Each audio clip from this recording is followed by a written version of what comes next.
welcome into our new studio. If you're just waking up, this is the first time we've been in here on the weekend, on Fox and Friends weekend, in our new dig. Come on, it's like waking up in a new house. It is. Seriously. You know, and you don't know where the faucets are. Nope. You don't know where the bathroom is. Things up.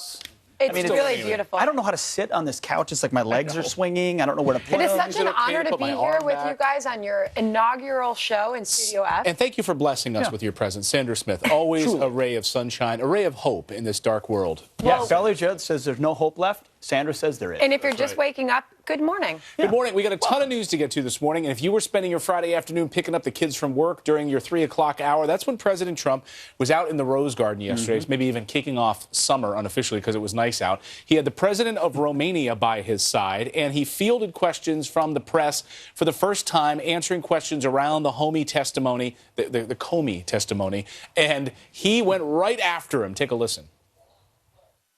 No collusion. No obstruction.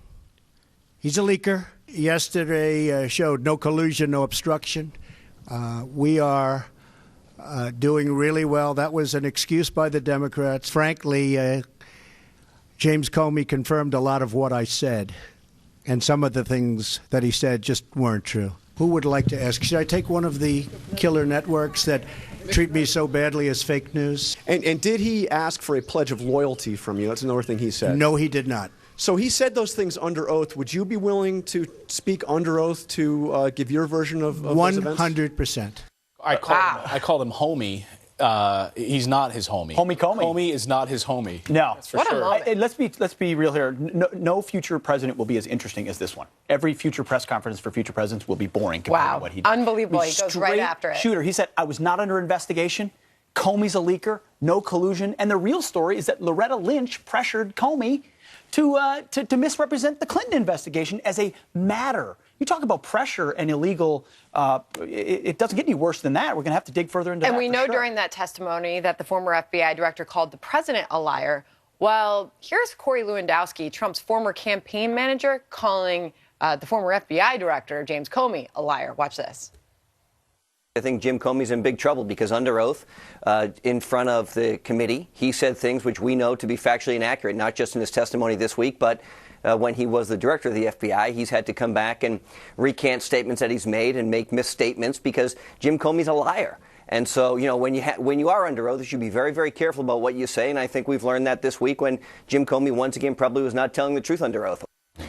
When Chris Matthews himself admits that the Russian collusion narrative fell apart with the Comey testimony, you know that it really did fall apart. So, well, but this memo thing continues to be a big issue and a big question. The Senate Judiciary Committee now demanding James Comey's leaker pal, the Professor Richmond, hand over the memos. Right. Ellison Barber live in Washington, D.C. with the very latest on that side of this story. Good morning, Ellison.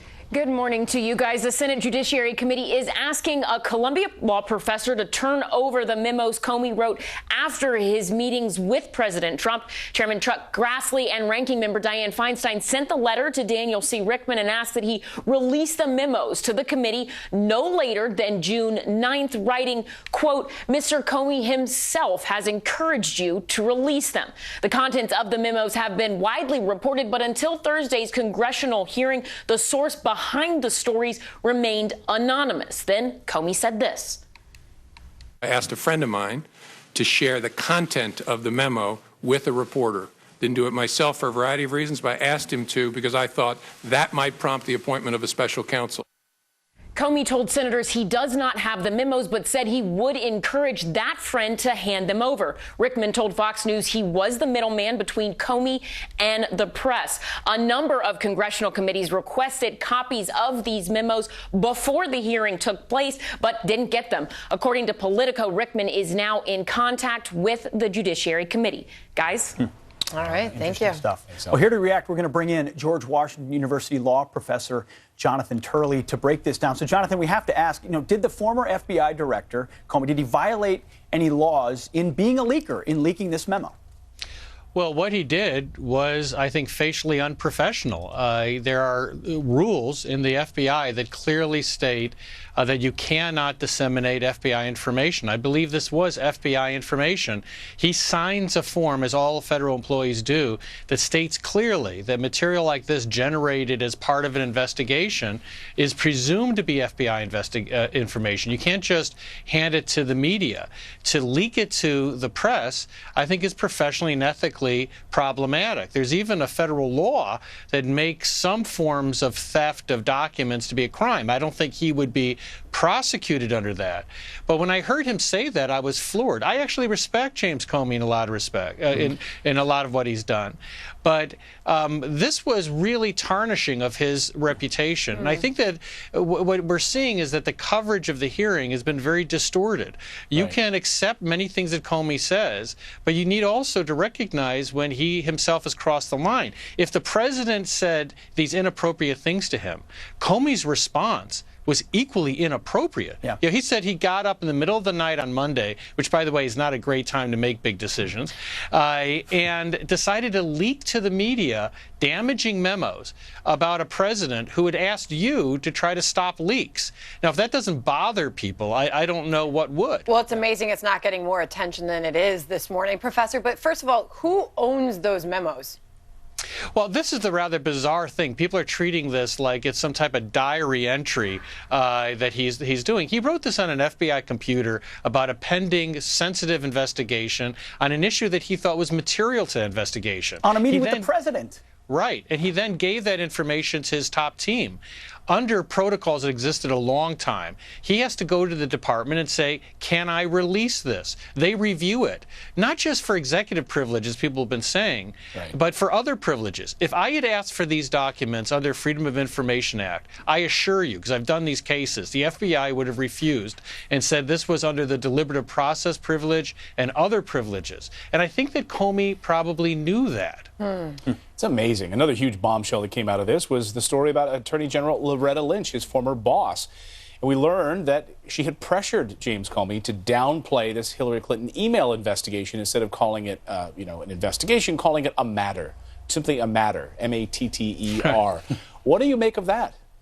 I actually remember him saying that and turning to someone and saying, what's that? I've been a criminal defense attorney for a long time. He's not the director of the Federal, Bureau of Matters. And he said, to the Attorney General, basically, what is that? Why would I say that? But again, Comey doesn't come off particularly well in these moments. At these critical scenes that he describes where he faces ethical dilemmas, he actually doesn't sort of step up to the plate. Yeah. Instead, he went and did exactly the inappropriate thing the Attorney General asked him to do. But, Professor, that takes two. What does this mean for Loretta Lynch, this revelation? Right. I'm very surprised. I testified at Lynch's confirmation hearing, and I thought that she was a good nominee. This really floored me because it doesn't make any sense. It was an intervention. It was influencing this FBI investigation in a way that didn't connect with any legal rationale. I think it's very, very troubling. Now, and she also has a history of, obviously the tarmac meeting, and if I had to go back and do it again, it was a boneheaded move for me to do. She obviously had to know that this was going to be a problem. Well, it is a problem, and I think that what's being lost in all this is that you can take an objective view of this. What Comey said about these meetings is troubling. If the president said those things, they would have been grossly inappropriate. The president says he didn't. But at the same time, you have to look at these other actions. Comey and Lynch had some very serious ethical questions raised. Comey, by the way, is also subject to bar rules. And we can't just release information from representation that hurts a former employer or a former department that we work for. You have to get approval. It's actually in the rules.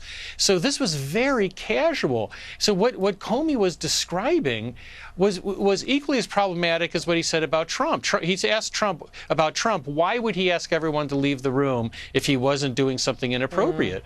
President Trump could say, well, why would you give these memos to a third party if they were your material and it was perfectly appropriate to do so? Yeah. Great perspective. Great perspective and great questions that hopefully will get asked. I don't know if the fake news media will be on it or not. Right. Jonathon Turley, thank you very much. We appreciate your expertise. Thanks, Jonathan. Thank you. Well, turning now to your headlines on this Saturday morning, starting with this Fox News alert. New disturbing details about the London terror attacks show they could have been a lot worse. Authorities saying one of the terrorists tried renting a larger box truck, but his credit card was declined. Instead, the three used a smaller van to mow people down before